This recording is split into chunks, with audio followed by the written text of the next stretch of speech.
The Walrus and the Carpenter by Lewis Carroll. The sun was shining on the sea, shining with all his might. He did his very best to make the billows smooth and bright. And this was odd, because it was the middle of the night. The moon was shining sulkily, because she thought the sun had got no business to be there after the day was done. "It's very rude of him," she said, "to come and spoil the fun." The sea was wet as wet could be. The sands were dry as dry.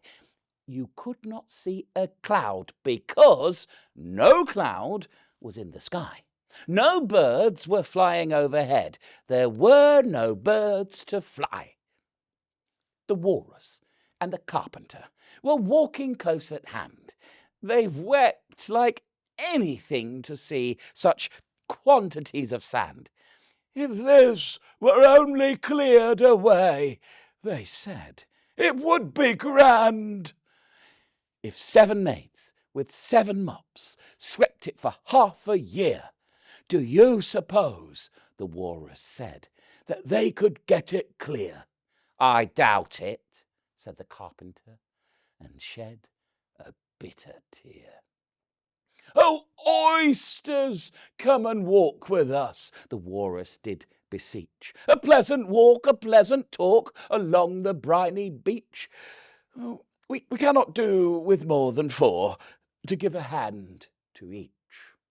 The eldest oyster looked at him, but never a word he said. The eldest oyster winked his eye and shook his heavy head, meaning to say he did not choose to leave the oyster bed. But 4 young oysters hurried up, all eager for the treat. Their coats were brushed, their faces washed, their shoes were clean and neat. And this was odd, because, they hadn't any feet. 4 other oysters followed them, and yet another 4. And thick and fast they came at last, and more and more and more, all hopping through the frothy waves and scrambling to the shore. The Walrus and the Carpenter walked on a mile or so, and then they rested on a rock conveniently low. And all the little oysters stood and waited in a row. "The time has come," the Walrus said, "to talk of many things, of shoes and ships and sealing wax, of cabbages and kings, and why the sea is boiling hot, and whether pigs have wings."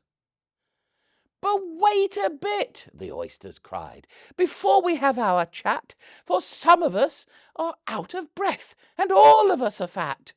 "No hurry," said the Carpenter. They thanked him much for that. "A loaf of bread," the Walrus said, "is what we chiefly need. Pepper and vinegar besides are very good indeed. Now, if you're ready, oysters dear, we can begin to feed." "But not on us," the oysters cried, turning a little blue. After such kindness, that would be a dismal thing to do. "The night is fine," the Walrus said.